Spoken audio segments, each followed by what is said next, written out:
Hey everybody, welcome back to the Dancing Sober podcast. Please don't forget to hit that like button and subscribe. It's important that you share this with your friends so that we continue to grow. I want to take some time to give a shout out to our sponsor that's been with us since day one, but also to let you know that they will no longer be sponsoring this channel. So let's give a big farewell and thank you. A huge thank you to MOVITA Juice Bar. MOVITA Juice Bar helped us get started. MOVITA Juice Bar helped us, has been with us since day one when I was only doing the vlog and then into the podcast.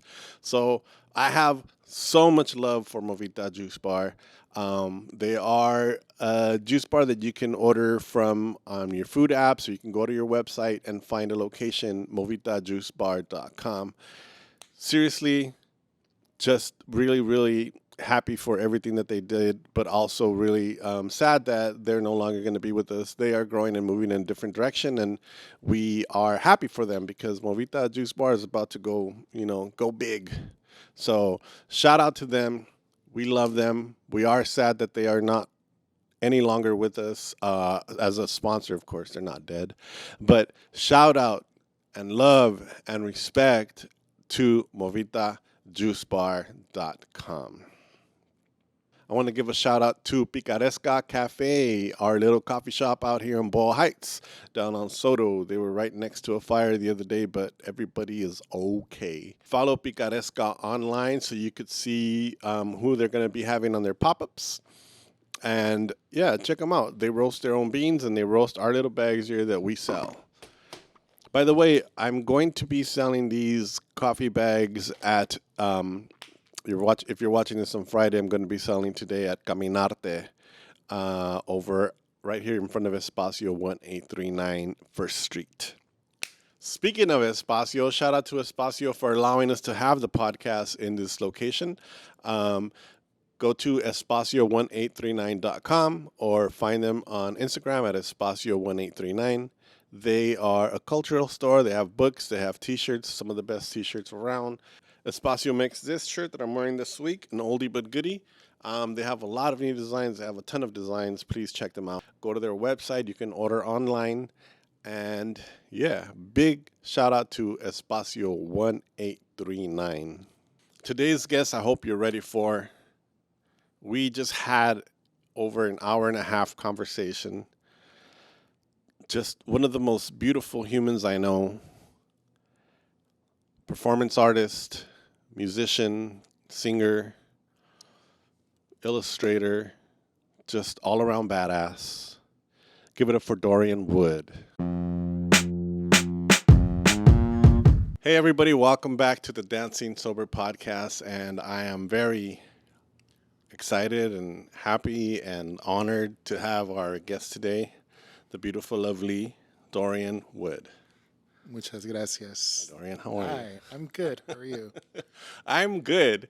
I'm trying to figure out where to start this interview. Where do we go? But I know that right here we usually start with, Dorian is a musician, performing artist, artist in life. Kind of, like everything you do has a touch of art in it.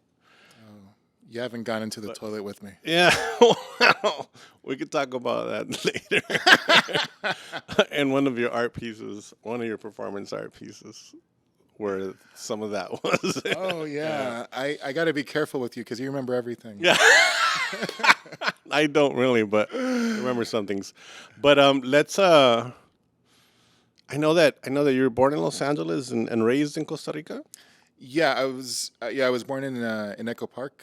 Okay. I didn't even know Echo Park had a hospital. At the time, it did. It was Queen of Angels. And right now it's the Dream Center right off the 101.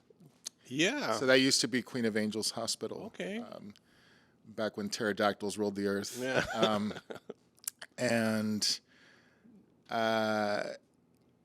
Legend has it, my mom has told me that when I was born in that hospital, somebody anonymously sent her a black vase with calla lilies. Wow. Funeral flowers. And she never found out who it was, but...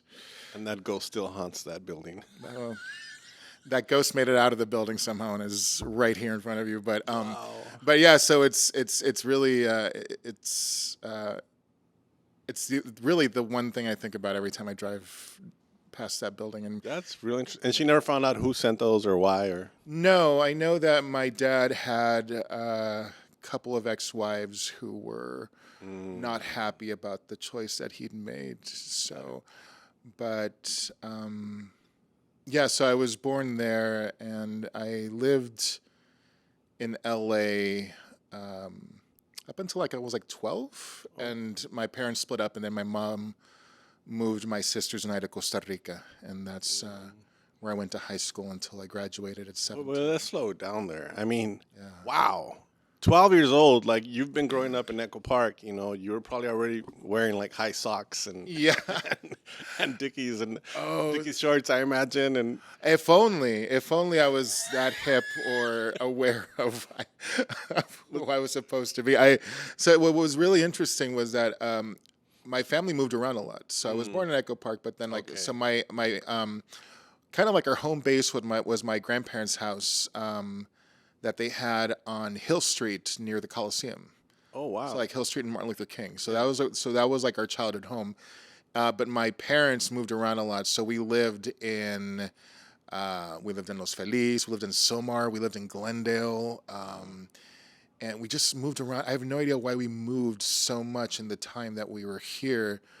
And I remember, for some reason, like my grandfather was obsessed with taking photos when we were kids. So I have like lots of photos as a little kid. And looking back on them, I remember at the time not really knowing what kind of style I wanted to have, but like I always felt different from all the other kids and looked different, and I would try to not like be like the other kids. But this is still in LA before you moved. this was still in LA. So so I went to Herrick Avenue Elementary School in Somar, and it was a lot of like Chicano kids, white kids too, and I was chubby, I was very effeminate, so I didn't know how to dress.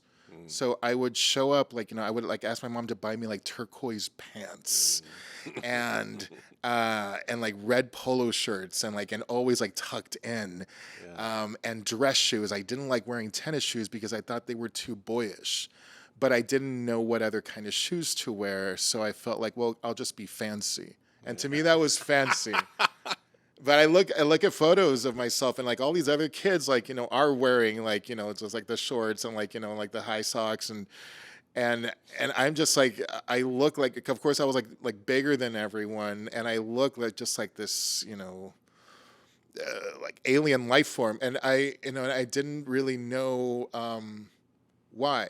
I didn't know why I was different, or that it was even okay to be different. What I felt at the time, though, like I had a really, really wild imagination, and it was hard for me to make friends. So I always imagined that this was just a temporary vessel until I turned into a unicorn. Wow. That is where my imagination was.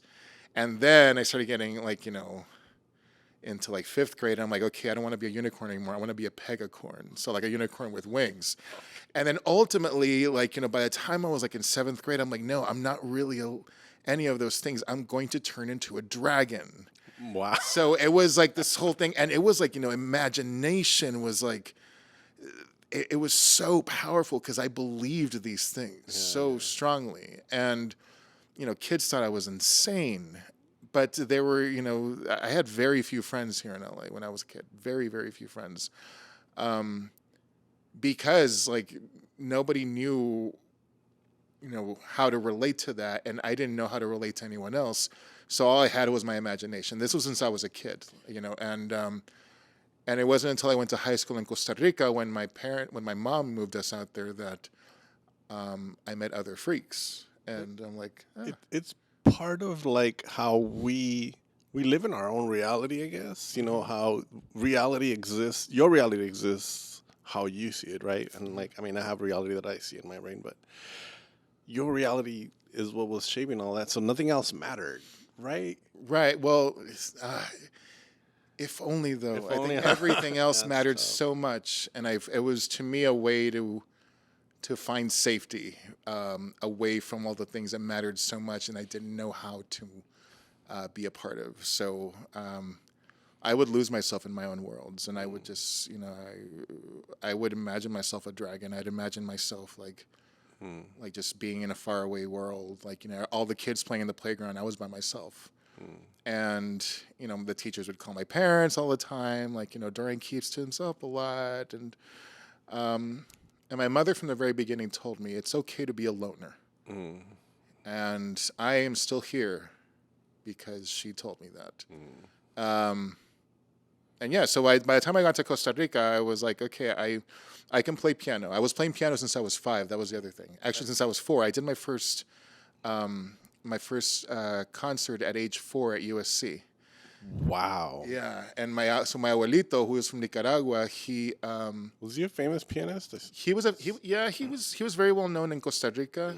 So he moved from Nicaragua to Costa Rica, and then he made a name for himself, Calazans Alvarez, and he played in a lot of big bands and like jazz ensembles, and then he met my abuelita Amada, and then they moved to the States, and they lived in East LA for a bit, and they ultimately found this house. How did I want to picture the piano lesson with your grandfather? How was that? Like, was it in a tiny, living room? Was it in the studio? So it was in the living room of their house. They had this 2-story, like this Victorian-style house right on Hill Street. Those old houses that you drive by now, and some of them are like 4 apartments, and like this was actually their. Slice them in a. Yeah. So it was those kind of houses, and this one was like all theirs, and it was in the living room, and that's where he had the piano, and he would practice there, like all the time that he wasn't working. He used to work at the mail room at USC, and he worked there for 30 years, and he had tried One of those really nice houses out there with like the wood floor and like the mantle and beautiful homes around there. It was really, really beautiful homes, really. And that was where we grew up most of the time, and I would go there for piano lessons, and it just came very easy to me. It was so many amazing memories in that house. We would play with the kids next door. They were from Pénjamo in Mexico, and they were just really just like, it was just so great to have like these kids that were our age, and we would play with them all the time, but I was always expected to stick to a very like rigid just schedule of practicing piano because it came very easy. And then I got to a point where I just wanted to do it my own way. So I became rebellious, and my abuelito did not like that. And I'm rebellious. Like, mind you, I was like maybe like 8 or 9. Wow. It was like, I was like, I want to play this my own way, and he's like, that's not how it's written. And I'm like, well, I don't care how it's written. I want to play it this way. Not happy, not having it. So it got to a point with like this back and forth, and I'd be playing the piece, and he'd be like, okay, you're not reading the music. I'm like, yes, I am. He's like, no, you're not. You memorized it because you would have turned the page already. I'm like, so it got to a point where I'm like, you know what? I don't want to play piano anymore. Wow. Of course, like, it was like slapping everybody in my like family, like, across the face. And I'm like, I want to just watch cartoons. Like, it was basically me throwing a tantrum. If I'm not going to play things my own way, then I don't want to do it at all. And I didn't play piano for like 4 years. And my family, like my parents, my grandparents got on my case so much. And they're like, you're going to regret it. You're going to regret it. How could you abandon your studies? How? And I just didn't want to. So finally, when my parents split up, my mom moved us to Costa Rica, and I went to a school of the arts, a high school of the arts. And it was a very hard school to get into, but I got in because my abuelito was Calazans Alvarez. So they were expecting like, this child prodigy who played like piano just as good as he did, and I didn't because I had stopped playing. Hilarious. And I played, but like, of course I played stuff that was like, my own stuff, like my own compositions. And they're like, okay, we're just going to let you in because you are the grandson of Calazans Alvarez. But like, I gave like a piss poor And this audition. was in Costa Rica. This was in Costa Rica, yeah. So, and that's when I left piano altogether to do theater. So the 4 years that I was there, I did mostly theater. It was And conservatory, right? And so in that conservatory, you did theater and music, or was yeah, theater somewhere else? it was there. So it was a high school of the arts, and I devoted most of the time to theater. But then I started studying opera as well, opera singing, and then over the weekend one day my professor died, so I was left with incomplete training. Wow. So I have like basically. So what I do is all based on incomplete training. Wow. Either I quit or the professor died, and I'm just gonna learn things up until a point where I need to, essentially. And You do it your own way anyway, so. yeah, and I learned that very early on, for better or worse. Yeah, so I devoted most of the time to theater, and then I started just thinking, okay, maybe I just want to move back to LA after I graduate and become a filmmaker. And I was just bouncing all over the place with like ideas. Like I didn't know what to do. I just wanted, I wanted to do something creative, and I had no idea what. So I went to film school at LACC. I learned what little I needed from there, and when things started getting, when they started asking me to do things I didn't want to do, I dropped out. Of course. So I dropped out. So I quit all of these things, and then I started really getting down on myself. I'm like, oh my God, I'm like just such a quitter. I quit everything. Meanwhile, during this entire time, I'm recording little demos on my keyboard onto a tape deck, and then I graduated to a karaoke machine, and I would just record all these little things, and I'm like, I'm just gonna record music in the meantime, until I figure out how I want to make movies. Well, during all this process, where were you as far as identity and stuff? Like in Costa Rica, were you already, um, you know, secure in what your choices were going to be, or I don't know what to say there, but No. I wasn't. I didn't know shit. I didn't know. I knew because that it was a different time, and I mean, Yeah. even for yourself, it must have been like the words were not even there yet, right, or anything like that. No, the only thing was gay, and I knew that I liked other boys, and I felt that it was wrong, and I just like when I was a kid, imagining that I would one day just blossom into a dragon and everything would be okay. I assumed in high school that one day I would just be into girls, just one day magically, and everything would be okay, and I wouldn't have to think about that. But I wasn't out to anyone in high school, and there were so many suspicions because I was effeminate. But then in Costa Rica, all the kids, boys and girls, taught me how to be a man, and they're you sit this way, you sit like a weird way, sit like that. Guys don't put too much emphasis on their posture. Relax your hand over. It was all stuff like that. Talk lower. It was so they trained me, and I assimilated because I wanted so bad to belong, and I was fed up from being in LA and just being a total freak. I'm no, I'm being appreciated here as an artist. So therefore, I just want to be loved by everyone. And that was just really all I wanted. And it wasn't until I came back to LA that I started just really more embracing the idea that I can be free to identify as who I wanted to be. So I came out as gay, but it was just from the very beginning, I knew it was a placeholder identity. I just didn't really feel that, based on what the definition of gay was, which was a gay man, which is a man who likes to have sex with other men. I didn't see myself as a man, but I didn't see myself as a woman either, and I didn't want to be either one. I think it was one of those. It was just so clear to me looking back on the photos of me as a kid that I loved these colorful palettes and pants and shirts, and they were all awkward and weird, but I love that they weren't too boyish and maybe just fancy enough. To me, it was fancy. It wasn't feminine, it was fancy.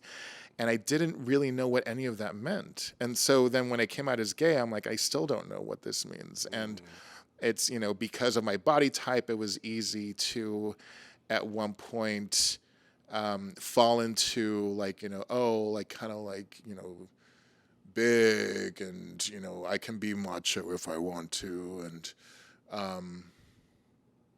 And then like I would have sex with, with a man, and I wasn't able to keep that going. And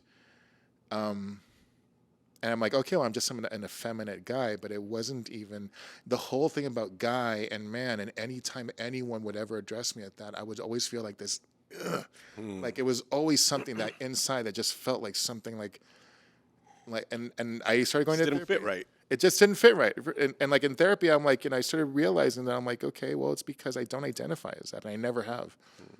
And I didn't know the terms. And like you said, there weren't any terms back then. Like, you were either this or that. Yeah. So when my therapist suggested I might be non-binary, like, it was like, just fucking like throwing a firecracker in my ass, and like everything just exploded everywhere. That's gross.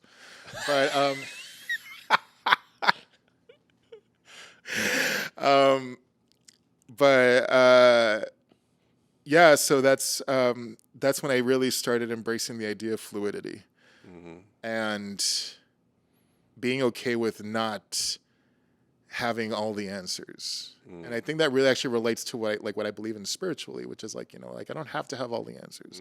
I go on a feeling, and I go on a feeling in the moment, and that's okay, and that should be okay, and that should be respected. And that's how I feel like, even now when I identify in this very moment as gender fluid, no longer non-binary, because I don't want to be known as something that is not something. Like, like fluid, like, I like the idea of fluidity. Got it. And so and it's still a placeholder term, but now more than ever, I know getting up out of bed every morning who I am. Yeah. And it doesn't have to be this or that.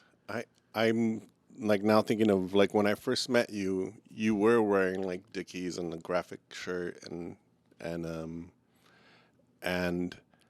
through these years that I've known you, and you came into your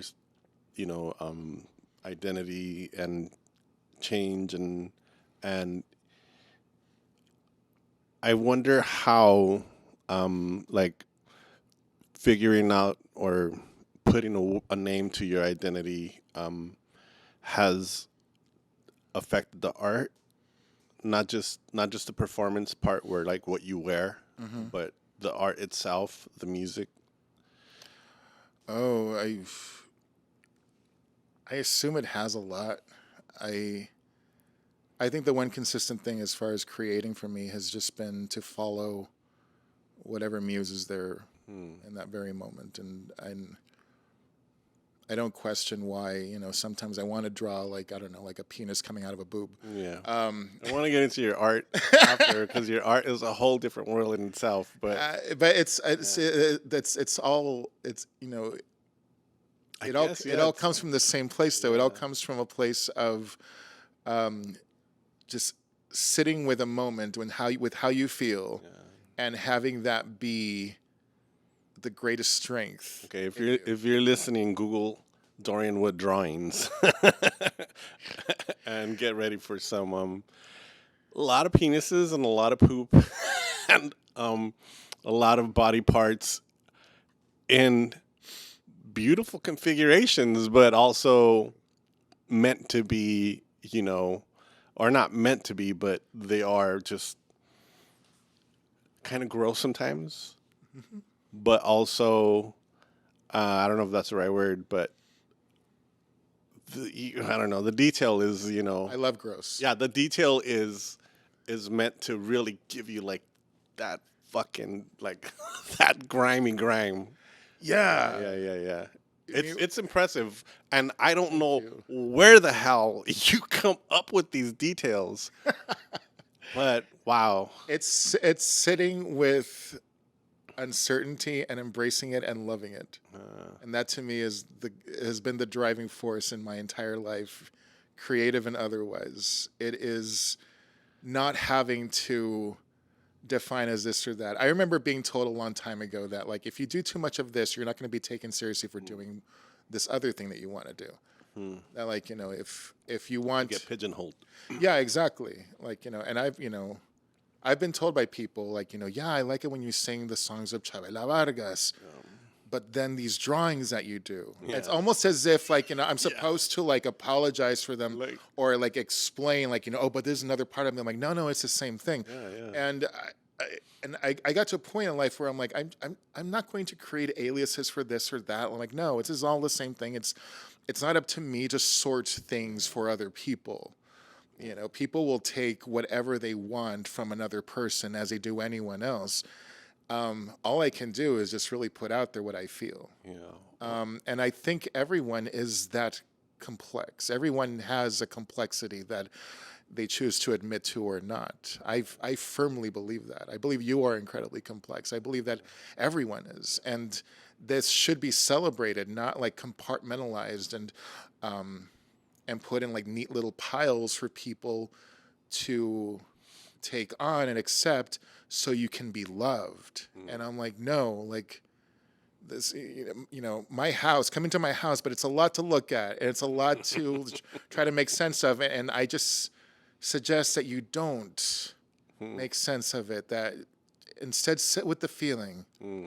Sit with the feeling. If you want to laugh, if you think something's gross, if you think something's just really funny and dumb, if you there's no rules for looking at your art. I mean, no, there aren't. And like with the music, like, you know, like I know that like I put a lot of emotion into that as well. There's emotion in everything, and if you know, and feelings that people get from, you know, from one medium or another. Like, you know, I am always so grateful when people get any emotion from it, and I know, you know, being, you know, embracing my complexity, that it is very possible to laugh in one moment and cry in the next. I have to tell the story of one time that you were playing at Tommy's down on Santa Fe, this little loft that was, you know, jumping. It was a really cool loft that used to have events, and they used to whatever it was happening. And shout out to Tommy out there. And it was the first time that I actually heard you perform by yourself. I'd heard you with Kill Sonic. I'd heard you in, you know, the practices and all that. And then this time, I didn't know anything really, and I was there hanging around. This was back in the days when I was still drinking, and I was, you know, pretty high. And you started playing these notes, just touching the piano, and all I saw was your back. And you started singing, and I started tearing up. Yeah. That was intense emotion. Just like, yeah, that was something else. And that was like right before you released Bolka, I think. Yeah. Or around that time. That was a long time ago. That was, yeah, you do something that is very generous. Oh, thank you. Yeah, you give so much. Thank you so much. Yeah. I mean, I'm just grateful. I mean, my strength lies in just being grateful for opportunities to express and to share creativity, and certainly in places where community is possible, and where community is possible, and where we don't all have to be the same. We don't all have to look the same. Those are my favorite types of places to be in. I firmly believe in the possibility of creating safe spaces in which the one common element is just like a love, a yearning for the indescribable. And, you know, when you're led to a certain space and time that you weren't expecting, and then all of a sudden you realize that you are in that very moment part of a community you didn't know was possible, and that doesn't have to exist beyond that, but it can be very alive in that moment. That to me is is why I get out of bed every day. The possibility of that happening, where community can be two people, community can be like a room full of 5 people, like, and sometimes, yeah. And it could be just that one event. It doesn't have to be like, this is what you're saying, that community can be in just that moment, Right. in that one event, and then it doesn't have to exist anymore. Yeah, and I get the high that can come from that, and how sometimes we just want that moment to keep going, so we push for that same type of community, and we want that same feeling over and over. But I've personally found that to be an impossibility, but not in a negative way, but rather like, as a way to, no, it's fine. Go on. I see that as a positive in that we can strive to find other moments, and everything doesn't have to be radically new.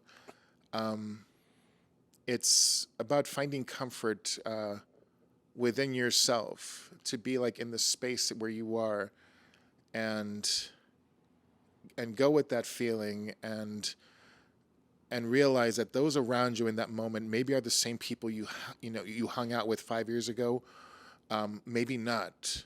But what matters in that moment is who feeds you, for whatever reason, who feeds your soul, and not question it, and not question the feeling, and not question the energy, the chemistry that you feel with certain people with a certain moment. To embrace that fluidity, that it's okay. You're not betraying anyone. You're not betraying your roots. You're not betraying your heritage. You are being so generously kind with yourself, beyond just surviving, but and the actual thriving that individuals deserve. And I think through that we discover that that there's this whole world that we didn't know possible, over and over and over. And that happens when we open ourselves to these temporary moments that are not better or worse than that high that we felt in that one moment, but they're precious. And there's so many moments that I've experienced with you, back in the day, when I was playing with Kill Sonic, and every one of those days was magic to me. It literally was just like what you're saying. Like, you never knew what was going to happen. You just kind of went with the energy. You just kind of showed up and followed along, or listened, or banged on something. It's just that to me, that was the magic of those years was in those moments. Well, I wanted to get into a little bit. Let's go back to Kill Sonic, but I also want to remember to get into how you take this feeling that you're talking about from small communities to then larger communities around LA, because you started in little bar circuits, and then you went into art museums, and then you've gone worldwide pretty much, right? You have community now in different places. So I want to talk a little bit about that, but also Kill Sonic. So I don't know where you want to go right here. So you threw out the Kill Sonic already. So I sure did. Let's how did you get involved with Kill Sonic? And I mean, for me, it was one of the most beautiful years of my life, that time that I was around you guys, listening to your music, and being able to be in the rehearsals and watch your creativity and grow and all that. Just was amazing to me. That was a moment I remember in which I had achieved what I so secretly desired for so long, which was to belong to something. Yeah. That was the vibe there. Yeah. That was the vibe. Yeah. That was the vibe. We all belonged there. Even I didn't even play music, but it was to feel like you belonged, and to me, belonging is to be loved and appreciated for being there, for being present. Yeah. And the note above the door at Rowan would say, like, you, what did it say? You choose your own level of involvement. And I remember doing this performance at Highways Performance Space in Santa Monica one time, and it was called El Vals del Arbolito Cagado. Because this was like something like that I just thought was like what I felt in that moment, which was like this weird singing monster makeup projections piece in which I got the whole audience to sing Caca with me over and over. Beautiful. And I just thought it was hilarious, but also like mystical. And I love that I didn't have to over-explain it, but that people were on board. And after that performance, Mikey Barra came up to me, and he looked familiar, and I realized that I'm like, oh, this is the bassist from Cat Hair Ensemble. And actually, that's not what I thought. This is that really foxy, sexy bassist from Cat Hair Ensemble. Yeah. He was. Tight pants always. Yeah, and he comes up to me, like, and of course he's in this suit, and his hair is just like amazing, and he's like, Dorian Wood.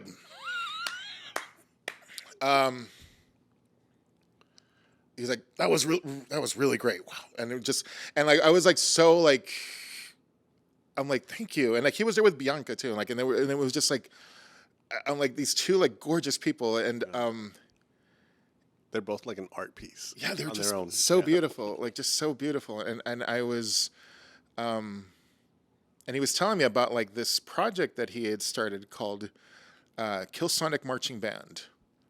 And that it was an expansion of the Killsonic Jazz Ensemble. That I believe they were a septet, if I recall correctly, and there were members of Cat Hair Ensemble whom I'd done some shows with at Mr. T's Bowl, like maybe like a year or two prior to that. So he's like, do you want to join this band? And I'm like, okay, and it was one of those things where he could have asked me if I wanted to, like, to trash the McDonald's down the street, like, in that very moment. I would have been like, yeah, like, let me just go get a hammer.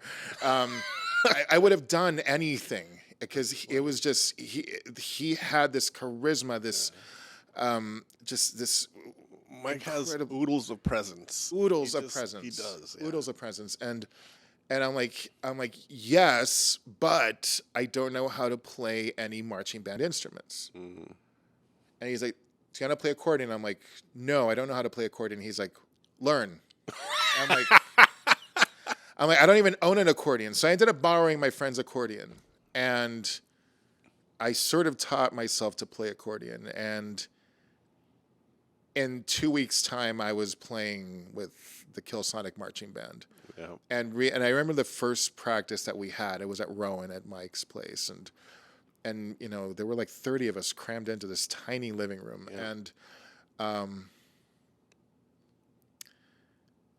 and my impression was like, okay, everyone here is like beautiful, like gorgeous, like models, like wow, and stylish and funny and warm, and here I am, like, talented. And talented, and I'm like, and here I am, like, like just this freak, and because as with any other situation, I'm like, I'm this freak, and I'll never forget. Afterwards, we all went to this. The what was the bar that we went to in China, in Little Tokyo? When it was Wylands. We used to go to Wylands. So we went to Wylands. So much fun, that place. And Mike's like, like after every practice, we go to Wylands. I'm like, all right, okay, cool. I will go wherever you tell me to go, because I'm just loving every single moment of this. And I remember, going with everyone, and we were just hanging out. And then I'll never forget coming out of the bar and ready to go home. And there were 3 of the members, each of them, like, that told me separately. They're like, Dorian, we're so happy you're here. Yeah. And and I'll never forget Charles De Castro telling me, love Charles, telling me, like, Dorian, I got nothing but love for you. And I'm like, and I had never heard that. in the context of me being myself. It was always having to go through the obstacles of people saying, well, that was weird, or that was different, or like, I like how you sang, No, but not it was there. like, this was like full on, like, no, we love that Yeah. you're here. You're in the right place.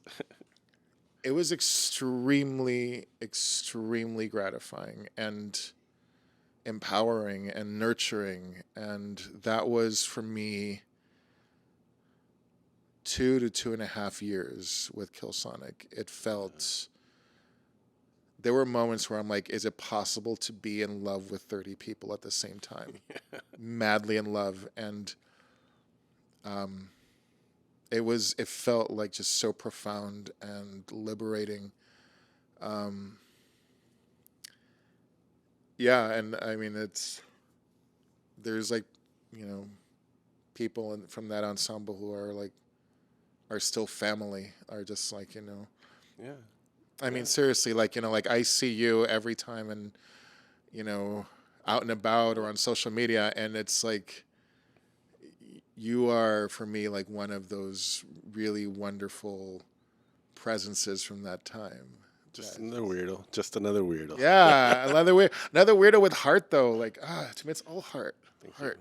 But you still play with Michael Corwin Yes. all the time, who is also another, beautiful being from those days. And I forgot who else you still travels with you. Leah? Leah, Leah and I haven't played together in a while, but she's family to me. Leah's my sister forever. I adore her. One of the most brilliant people I know and I've ever met. I adore Leah Harmon. And Corwin, yes, Corwin and I still play together. He's magic too. He's magic. His guitar is just insane. I mean, he's dedicating more time now to his woodwork, but he and I have a chemistry that I don't have that artistic chemistry with anyone else. He is someone who is all about sitting in the feeling of the moment, and that is the show that we give to people, and we have so much fun doing it. And every single time I get to play with him, it's like it's like a community of two people there, and to be able to share that with others is a gift. Yeah, I once wrote that Michael's music coddles you. It really does. It just kind of holds you dear right here. It really does. It really does. He is a coddler. Well, let's go back a little bit and talk about, like being able to, start in these little bars and play, and if you can try to illustrate for us or show us like what that is like to go from, playing with bars with just your homies, and then your homies and their friends, and then it grows into people that heard about you, and then it grows into like, you could sell tickets online, and then it grows, you could sell tickets in Spain, Right. and you could travel the world, and how did this come about, and why? I'll wait for the next question. Go on. No, I would think it was actually around the time that it was like at the tail end of me being with Killsonic that I realized that I just, I had begun to form my own style and narrow in on what exactly I wanted to do, and that exactly was always something different every day. But it was embracing that more and more. So I just became obsessed with trying to get my work out there in a way that if it wasn't being accepted by a radio station or a music venue that I wanted to play at, then I'm like, okay, well, I'll create my own webpage where I play my own music. If a venue doesn't want to take me on, then I will rent out a space and I'll put on my own shows. I'll reach out people like Tommy, I'll do my own thing, but I need to keep doing it. And ultimately, I started just chatting with people overseas, in Spain specifically, and in the UK, and then I realized, okay, well, I'm not just going to sit around and wait to get on a label that will eventually take me overseas. I'm going to save my pennies and go myself, and I did that. And at the time, my mom was working for an airline, so I flew on standby tickets, and those are very cheap. But also, it means that you're never guaranteed a seat. So it was a gamble, and with that kind of gambling that I did for years, I made my way to Europe with a mission to meet people, to make contacts, and to play whatever show came my way. And the goal was every single time to have it be something a little bigger. And bigger not necessarily in like venue, but like something that would make things easier for me to get over there. And ultimately, I met these booking agents who are based in Spain, who since 2014 have been the ones that have been bringing me out there. And they demonstrated like the very earnest love that the people in Kilsonic had. And so much of it really accentuated the fact that I had a very low self-esteem through all of this. That I knew what it is that I loved doing, but I also felt that it was always going to be too weird for people to fully love and comprehend. And yet when these two straight men from Spain said, we want to work with you, we want to handle all aspects of your career.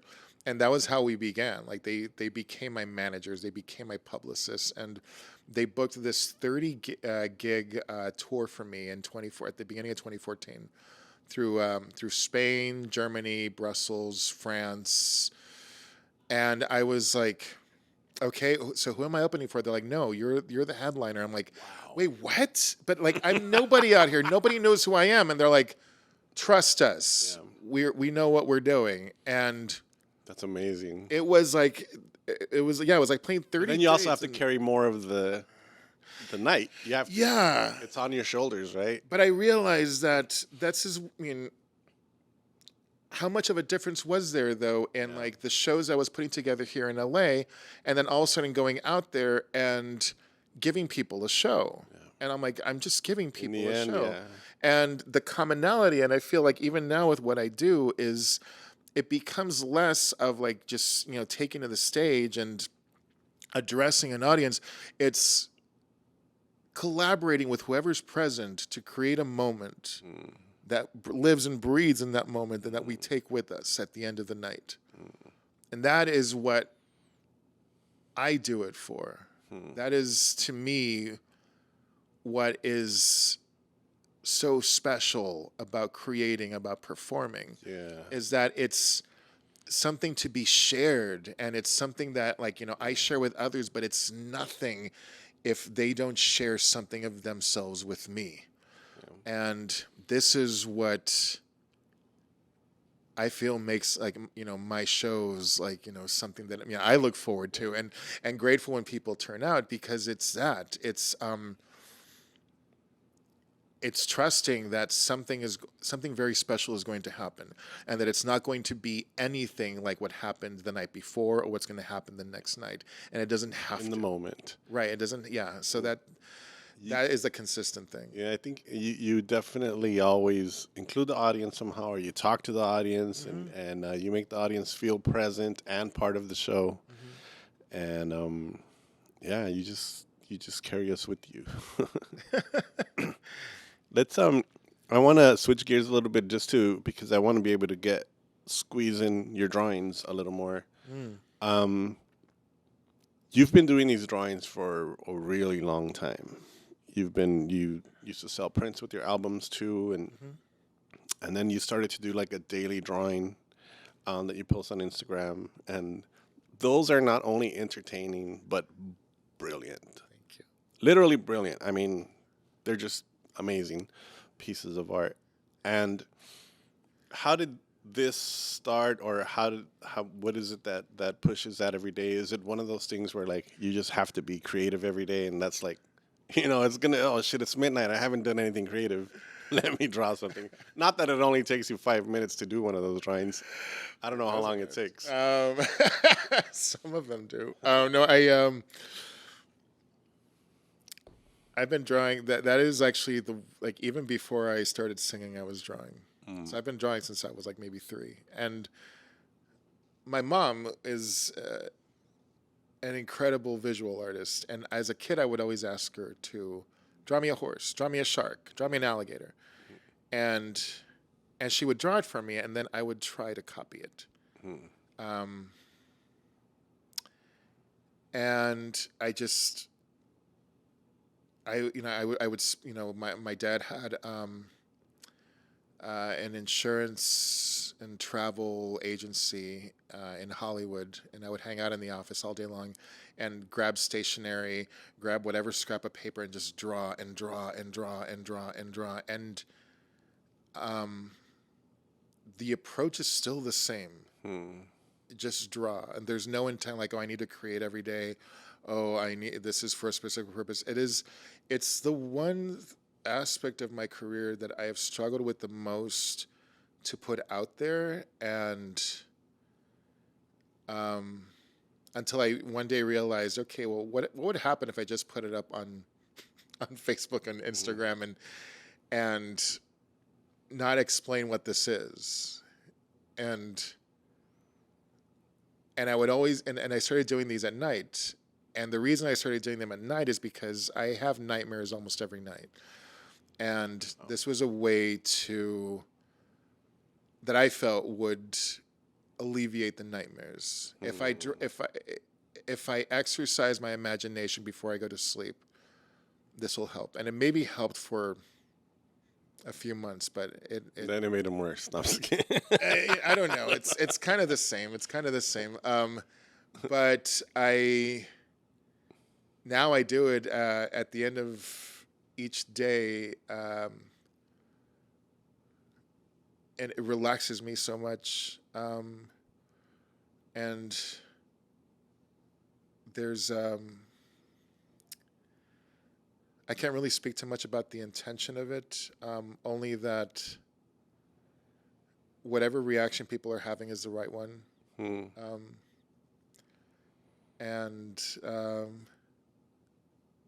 Yeah, I just I can't They're really political. say. They're strong.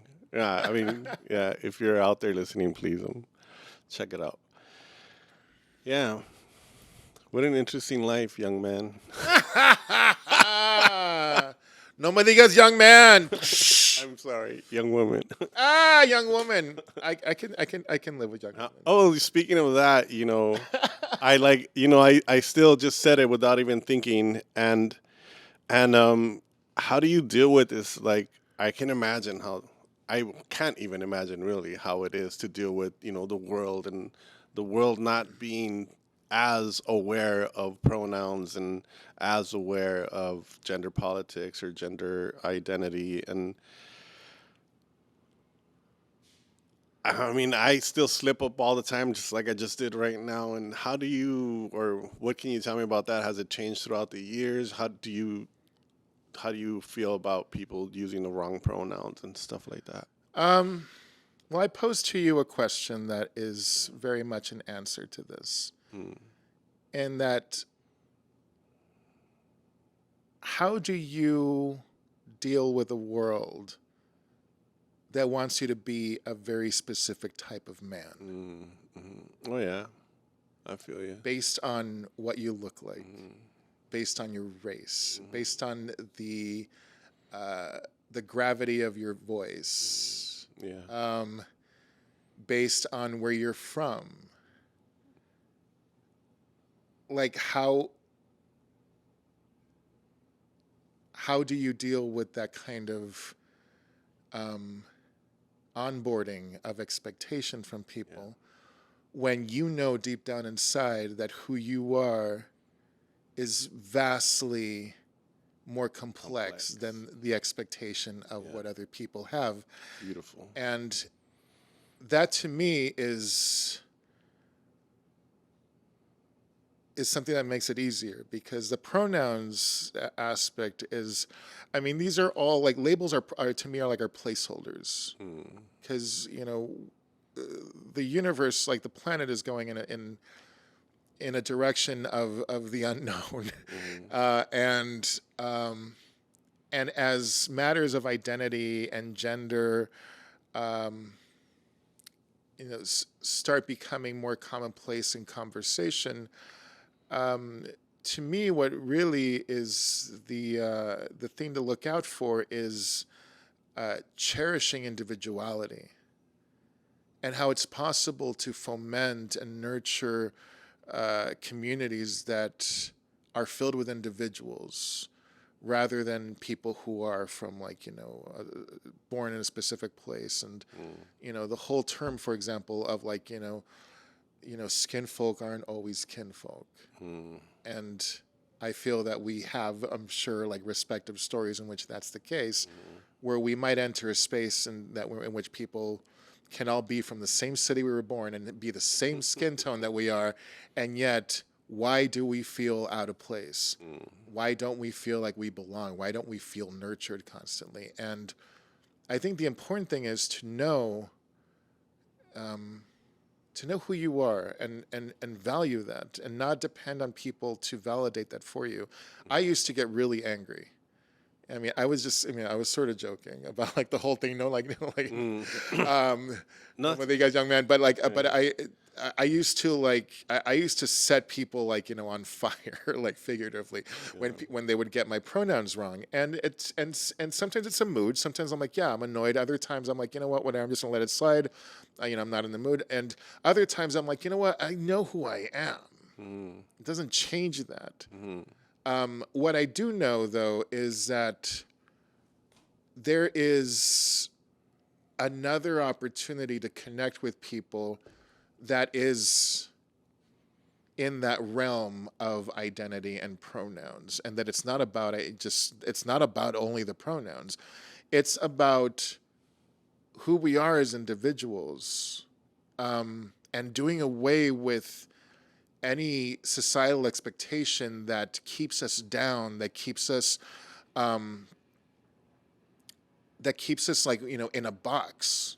I remember one of the things that I was really impressed by you early on when we first met was because I know you're a tall guy, and you had more mass, I guess, and and there was you had a very, very strong presence, and something I always appreciated of you back in the day was that you also cried. Uh-huh. And I'm and a lot. And I remember feeling I know what it was like growing up as a little boy and being told los hombres no lloran. Yeah. And to be here, face to face with, this hombretón, crying. And it was to me, it's this is an opportunity to do away with this whole expectation of what an hombretón is, of what an hombre is, machote, straight,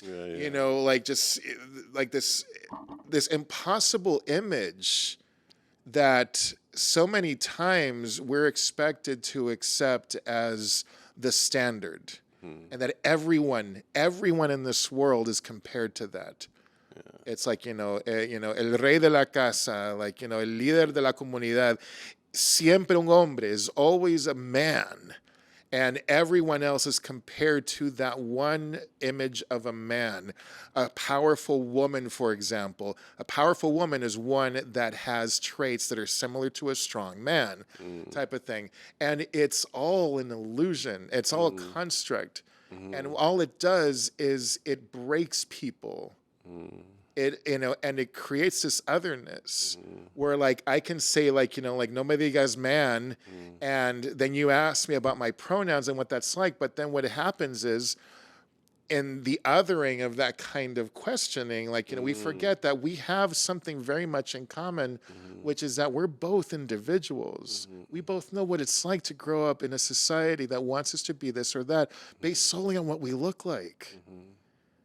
And we know that we're much more than that, and we deserve to be who we want to be and be respected for that.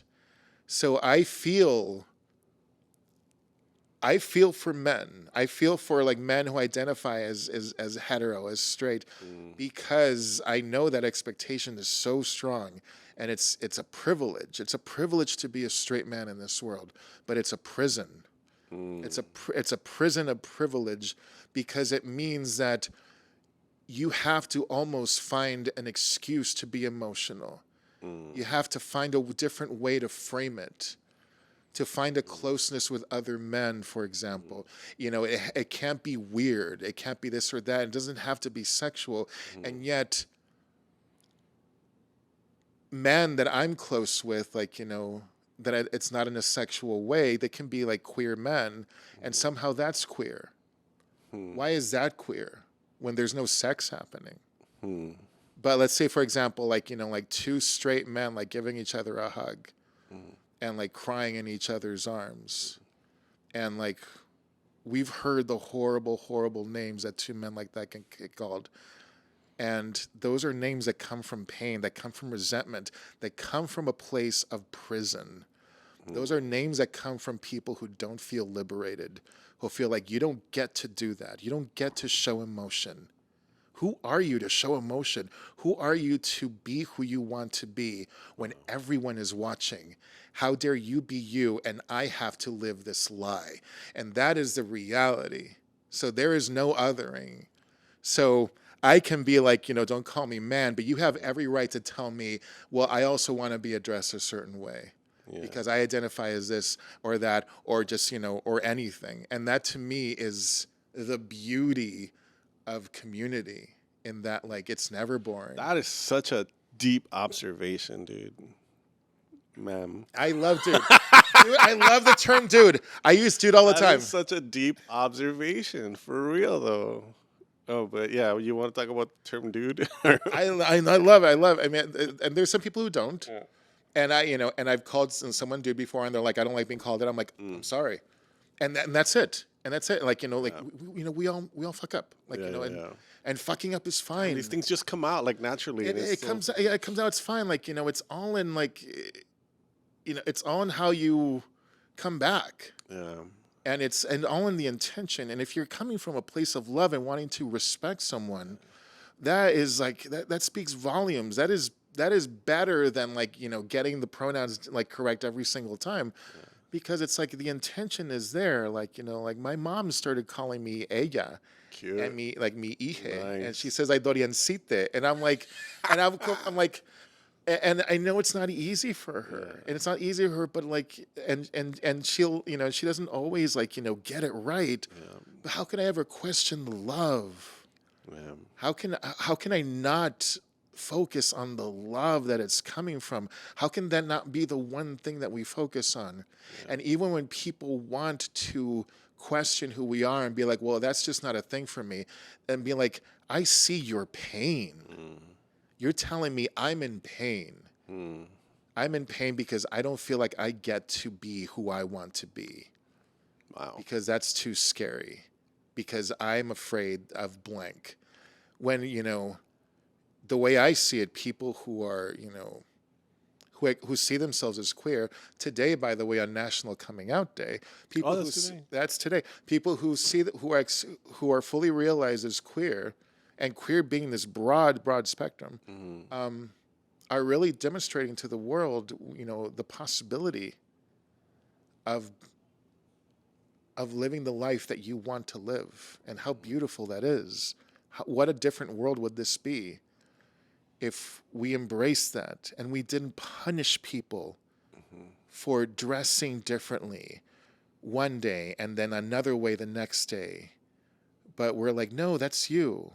That's who you are, and that's bringing you love.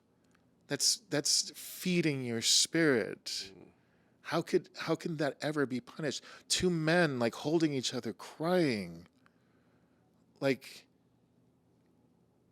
what if we embrace that? Like, would there really be the wars that we see when the defensibility of straightness as being this hard, unfeeling, uncaring, no tears ideal is an infrastructure that is constantly crumbling.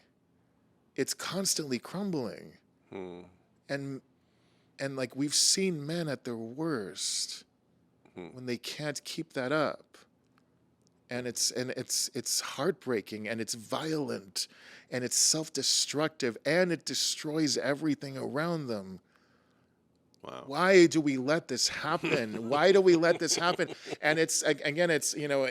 If people are like, oh, you're out to, to recruit, like, straight men. And I'm like, no, I'm not out to recruit. I'm out to liberate straight men. I don't feel like that's recruiting at all. I just feel like that's just like, hey, understand your feelings and understand, that it's not just one or the other. It's right.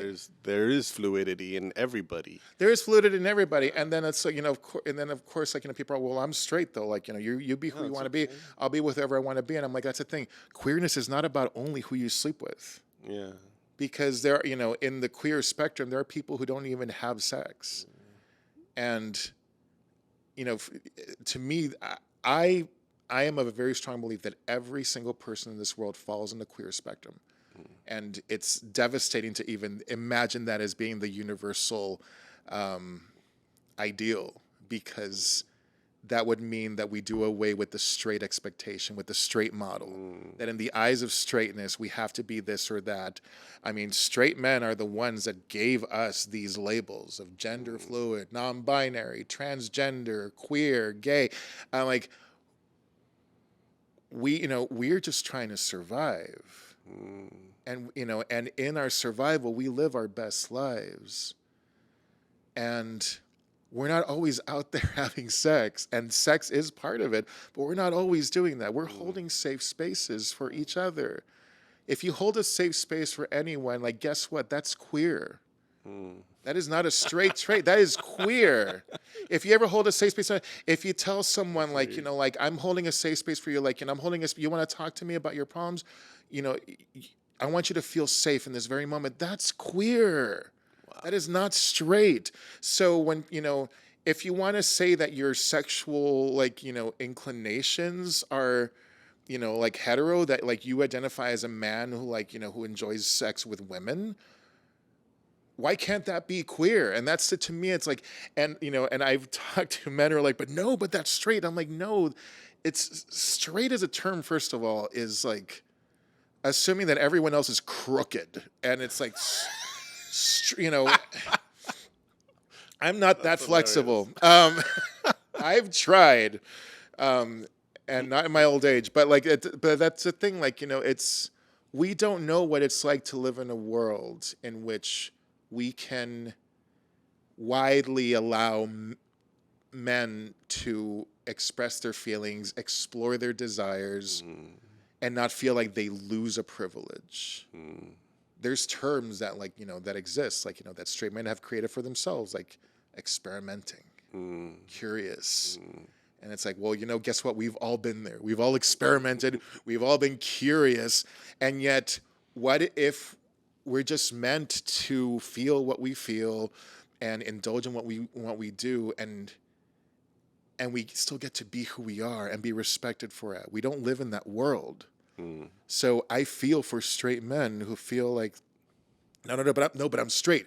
But I am straight. No, trust me, I am straight. I've never even thought about it. And I'm like, I'm not saying that all straight men are secretly gay or are secretly bi. What I'm saying is that we don't know what it's like to live in a world where fluidity is accepted. Yeah. So I don't know.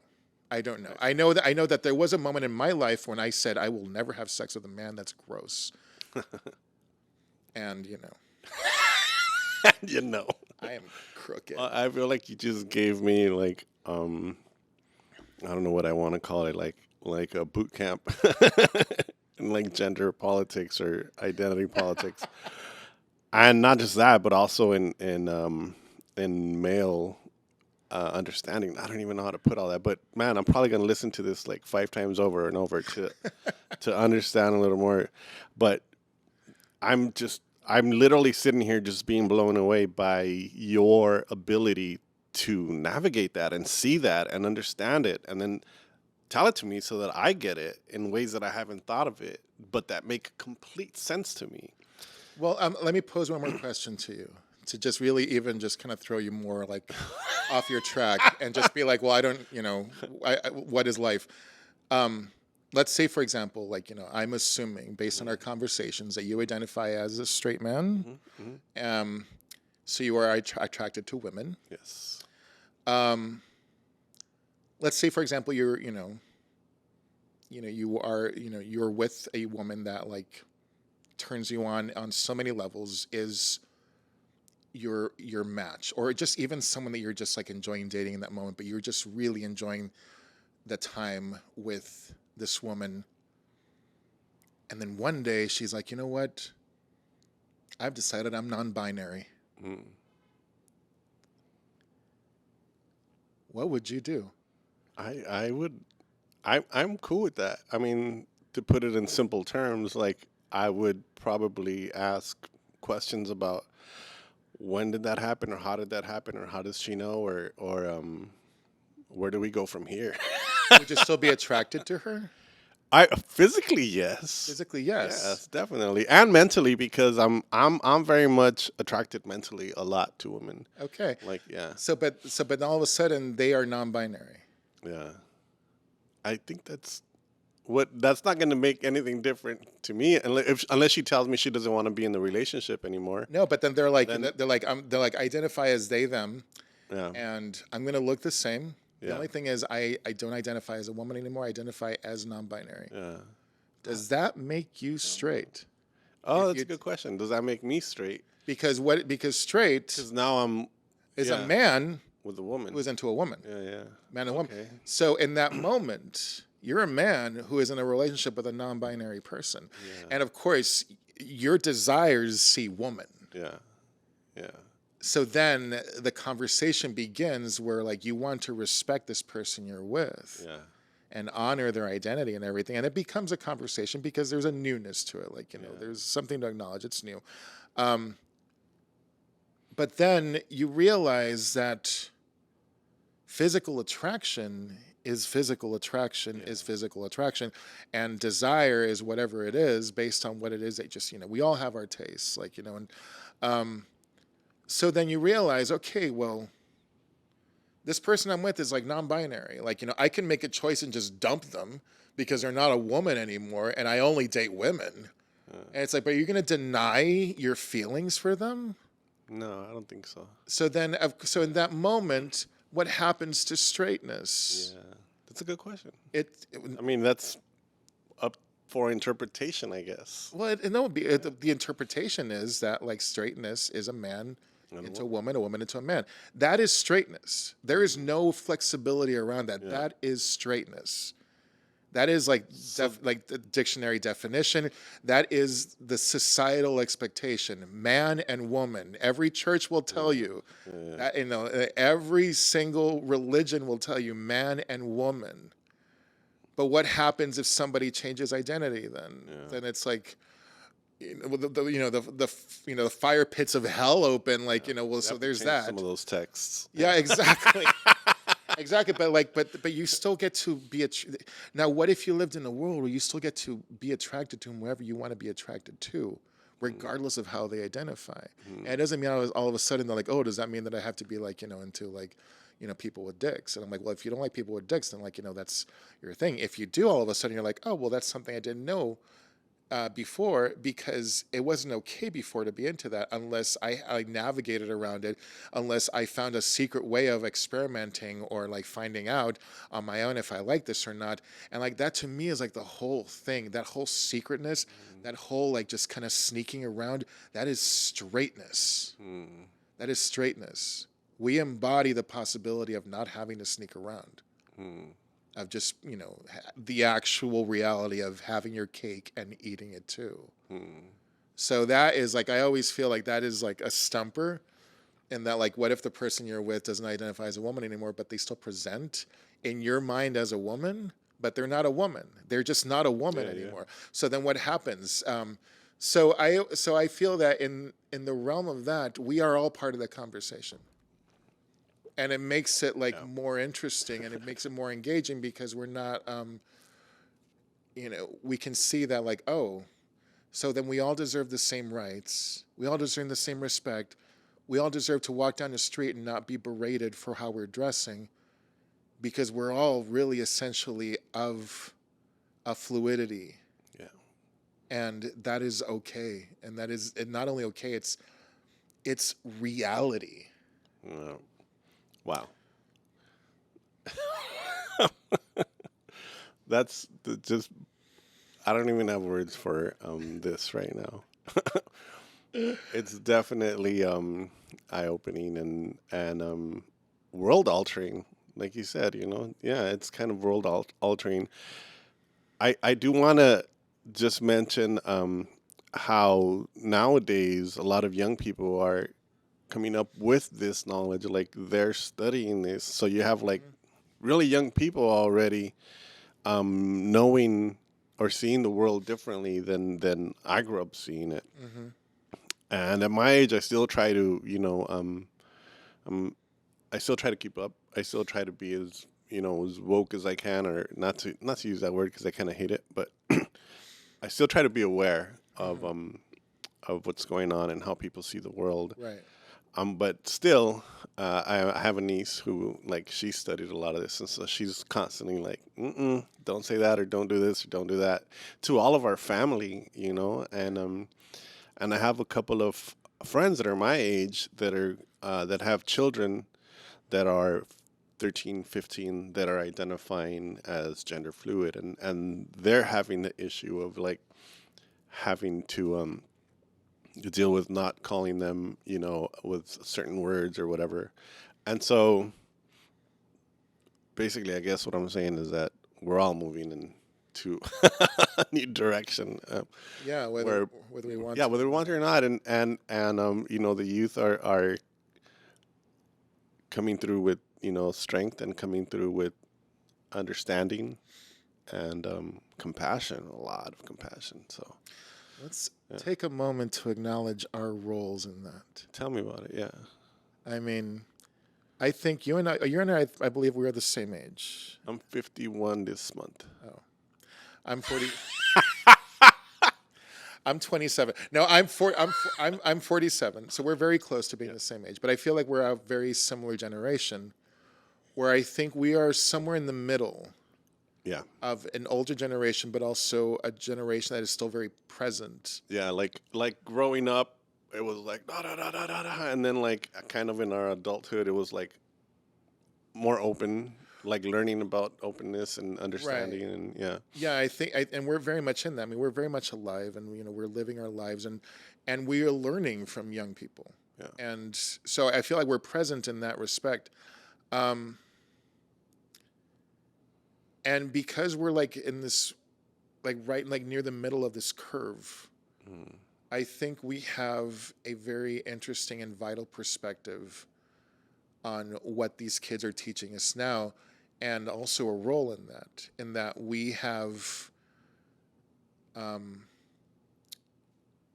we were brought up with perhaps like certain similar values or ways of thinking and ways of doing. And in our youth, and even in now, like a lot of it has been deconstructing that. Things that we experienced firsthand.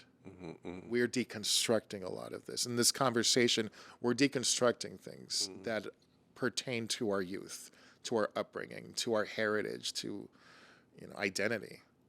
And many younger people like already come in with these tools, but it's because of people like us. I have no problem like saying that, and and at the same time I'm not saying like like the young people owe us their very lives. To me though, something that is very wonderful and important to embrace is that we are ancestors in the making. That's what this is. That is yes, yes. Well, that right there, like your beautiful, beautiful gray, like is something that we can now embrace. Yeah. And we come from generations, generation after generation, in which you try to seem more youthful than you are, because somehow you'll be loved more. People will love you more if you hold on to youth. Oh, you look so much younger. Oh, you've aged so gracefully. It's like, no, like these are terms that are not real. But the idea of respecting people, of respect, that's revolutionary right there. And we deconstruct things that we had to onboard about age, about fatness, about masculinity. Like we're deconstructing that because we see the present, we see ourselves in the present, and we see the future as well with these new generations. It's a really wonderful perspective that we have. And at times it can be very conflicting because there's also parts of us that want to honor our ancestors and be respectful to our elders. So how can we be respectful to our elders while we're deconstructing the things that they taught us? Where these kids are coming in like, many times just really wanting to deconstruct everything and do away with it because it's like, no, but this is how things are now. But we're like, we are still shedding a lot of that. We are on that path, but there's a lot of process going on because we're still of a youth that was los hombres no lloran. Si comes mucho te vas a engordar y nadie te va a querer. I was told... Más fruta, menos pan. Sí, más fruta, menos pan. Una vuelta a la manzana. And it's like, and stuff like that. I was told as a kid, like, don't be fat, lose weight because nobody loves fat people. A nadie le gustan los gordos. And I believe that as a kid. I believe that. So of course, like my entire adulthood has been shedding that and being like, well, that's not true. That's not true. Like, I've been like, I feel like I'm surrounded by love for, regardless of what I look like, of how many more pounds I pack or lose, I'm surrounded by love for being who I am. And that's like, these are realizations we're coming to based on what we're shedding. And I think younger people see that and they're inspired by that. So we should never take that for granted for them, but more importantly for ourselves. So I'm very, very grateful to be in this time to see change happening in such a way. And the complexity of it all means that we also need to take care of our elders as we pull them into this era of reality, because it's more difficult for them because of the time difference, the age difference, and they came from a place of survival that where they had to survive things that we don't know anymore. That's not our reality anymore. Like at different wars, I guess. At different times. So we do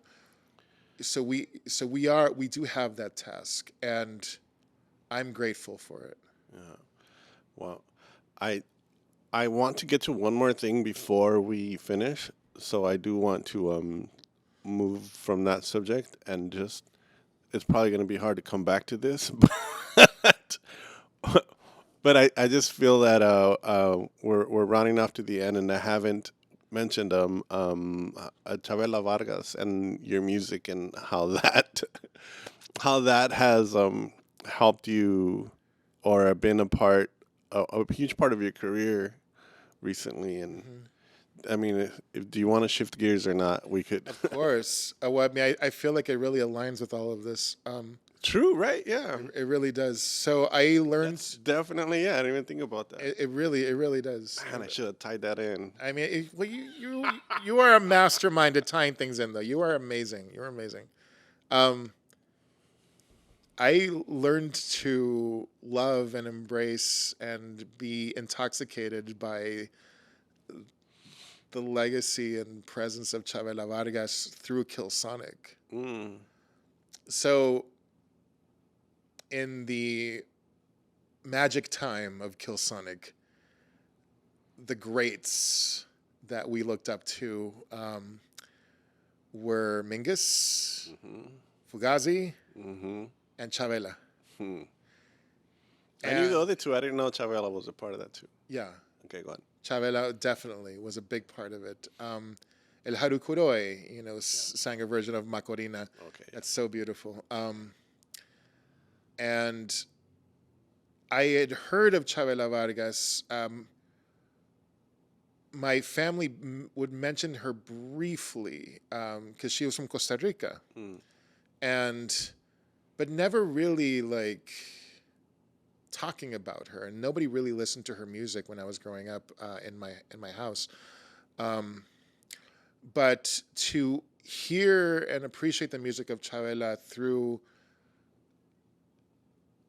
a very transgressive, badass punk aesthetic that was Kilsonic at the time, I realized that, oh wow, her voice and her very existence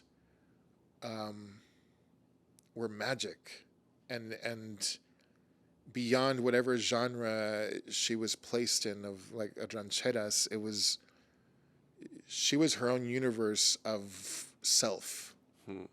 Someone who went from Costa Rica to Mexico because she wasn't feeling appreciated in Costa Rica, so she became Mexicana. And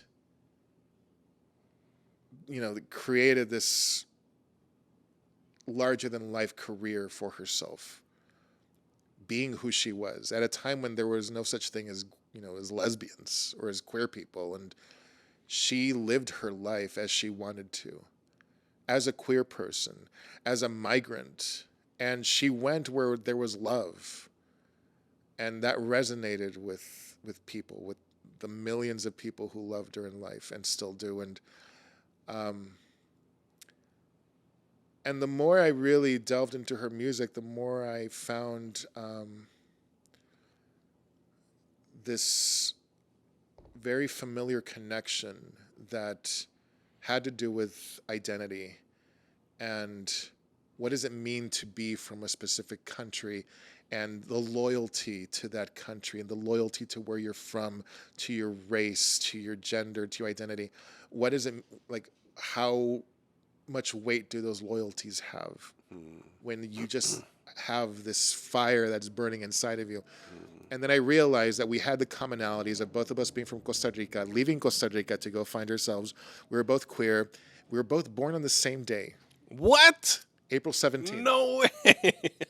Wow. We were both born on April 17th. So then I was commissioned by this festival in Madrid called El Festival de Arte Sacro that had been around for decades, and it was solely a Catholic classical music festival that had been around for a while.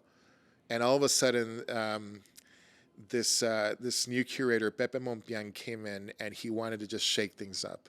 And he wanted to have me come after seeing me perform at this other show. And he asked me when I was in Madrid one time, do you know Chavela Vargas? I'm like... And he's like, how would you feel if we commissioned you to do a tribute to her? It's her 100th birthday next year. And I'm like, wow. So I had this idea to do like something that was not an impersonation of her, but rather that like an exploration of her legacy and finding a way to bring my own style, and also being very respectful to the infrastructure of these songs and the importance of preserving that for people's appreciation, because these were songs of the people. And I didn't want to create something that was just completely out of left field and unrecognizable. Like, oh, that sounds like La Llorona, but I don't know what that is. Like, I didn't want to do that. I wanted really to create, like, as with like really everything that I do, I wanted to create something that I felt came from a very personal style, but also that would serve to engage with people. And we created this project called Chavela Lux Eterna. And we took a total of 9 songs that I arranged with this Spanish composer Alberto Montero, and we debuted it at Festival de Arte Sacro in Madrid, and then we toured it for a couple of years. We brought it to Red Cat in LA back in 2019, that same year, and then we toured it in 2020 at the beginning, right before pandemic hit. And then the last performance that we did was at Union Station back in June. And that was and you were there. You were there, and I acknowledged Got a you. shout out. Yeah, how do you do it? I was trying to be hidden, trying to be, and you. Oh, never. You stopped the show. I mean, you were. I saw your beautiful hilarious. self there. I'm like, how could I not stop the show? So it's become like it's just so much fun to sing these songs because I feel a very pronounced energy from the audience that is, there's relatability there, but also a yearning to connect and nostalgia. And it's just in every single show that we've done of Chavela is really conjuring that magic that she, that only she can give. That I feel her presence all the time, and in moments like that when we're celebrating her. It's so magical and so just like it feels for me like so nurturing. You have your own magic that you bring to it, and it definitely like it's a little fire of magic together. Thank you. It's definitely beautiful. Thank you so much. I think something also to be said of that, because I know people can be very. So Chavela represented Mexico for, and still like really historically has and still does. I think with Chavela really also embodied the idea of, people should go wherever it is that they want to go and feel free to do that. And so she went, so Almodóvar brought her to Spain and she flourished there in her own way. And I will say that since this was initially commissioned by a Spanish festival, and every show that I do over there, it's being very aware of the importance of in engaging with the audience, how different that is than the way that I would engage with an audience here in LA. So there's almost like this duty that I feel that whenever I take to a stage in Spain. And certainly with a project like Chavela Lux Eterna, the idea that I'm looking at an audience filled with Spaniards. And Spanish culture is racist. It's very racist. And there are people within that culture who are doing their best, with the tools that they have to overcome that. Other people embrace the tradition of that and won't budge. Wow. Those are the people that usually get up in between songs when I call them out. Wow. And I did that. I've done that every single show that I've done at Chavela in Spain. And because it's an opportunity to speak on the importance of respecting queer and transgender people and migrants, and how Chavela represented all of these, and telling people in the audience, if you are willing to love and idolize Chavela, then you have to show that same love to people who are queer and people who are from another country in the same way. Wow. And if you don't do that, then you don't deserve to be here at this show. And I would just flat out say that. And some people would get up, and if people like wanted more, and they wanted more, I would tell them also, like, these particular political parties in this country, and they always have an election for some reason. They have an election every month. Every time you're there, there's an election. So I'm like, and these upcoming elections, I need you to go out there and vote to protect people like Chavela, people like myself, people who are out there and deserve to be loved and protected for who they are, and not shunned based on your traditions or whatever, and people get up and leave, and other people stay. Other people just, feel like it just kind of goes over their heads. And that this to me is like the importance of like the Sky Pepe doing this type of festival. It's an extremely conservative festival. No. And he's gotten complaints about me, and he still keeps inviting me to come back. And I'm like, yes, Good. yes, thank you. But like, this is also correct. Yeah. So that is, I feel something that I should also express in the responsibility of sharing Chavela's legacy is that it's not universally presented in the same way. I did Chavela Lux Eterna in Ciudad de Mexico at the Teatro de la Ciudad de Esperanza Iris, which is a theater that Chavela used to perform at. And I got to perform with a mariachi there. And I mean, oh God, it was like one of the best experiences of my entire life. It was to sing Chavela Vargas to an audience of Mexicanos is like, I was, freaking out. I was freaking out. Like, I was really, really nervous because it's like, this is the real shit right here. Yeah. This is the real fucking shit. Like, if I fuck up Chavela in front of like these Mexicanos, I'm done. I am done. Like, I will find something else to do in life because I will have fucked myself. But I went up there with, very earnest. Like, my accent's different. My arrangements are different from what Chavela's music has been presented as, with just like voice and guitar. But I'm doing this from like, I really tried to share the love and appreciation for Mexico. Now, when you went there, did you have people that already knew you, or was it all? There were some people. Okay, but it was a queer festival, and it was like a big deal for that festival to book a place like El Teatro de la Ciudad. So there was like that added responsibility. They put me in the dressing room that Chavela used to use. You're literally in her shoes. I was literally in her shoes. I'm like, how am I, how do you not feel like the weight of that responsibility? And I was so honored. I was so deeply honored, but also, holy shit, I can't fuck this up. I cannot fuck this up. And you know what I did? I fucked it up. The encore that we did was a version of Amor Eterno. Oh, because the mariachi, because everybody wanted another, because the mariachi only came out for like 3 songs. And then for 2 songs, and then the people wanted an encore, but they wanted it with the mariachi. So I'm like, I don't know any other song. What can you guys play? Yeah, exactly. So they're like, Amor Eterno. I'm like, Amor Eterno, okay. And they start playing Amor Eterno, and I'm like, I've done this song so many times. I'm like, no. I froze, and people started laughing. Oh. And then they're this beautiful like mariachi behind me, and then one of them leans over, and he leans, "Tú eres la tristeza."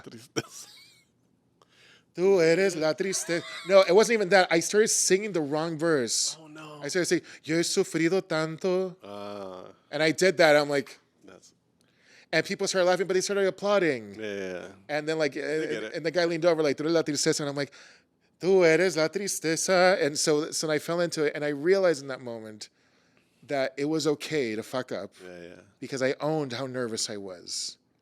And it was a nervousness out of love and respect for Chavela, for Mexico, for that moment, for the heaviness of that, and knowing that I'm only human and it's okay to mess up, but you're like, and the whole idea, of course, like, this can be a whole other conversation some other time about like, deconstructing the idea of perfection, how it doesn't have to be like a thing because it's like we're humans and I'm all about not being perfect. Right. I'm all about that. Me too. Well, so yeah, it was amazing. We're definitely winding down to the last segment of this, and I do want you to shout out your Instagram and website. Yeah, so my Instagram and Twitter are Dorian Wood Music. My website is dorianwood.com. Dorianwood.com. And we have a question that we ask everybody at the end. Now, let's just tell this little story a little bit since you're here, because you were one of the people that would always be like, how do you do it? Es imposible.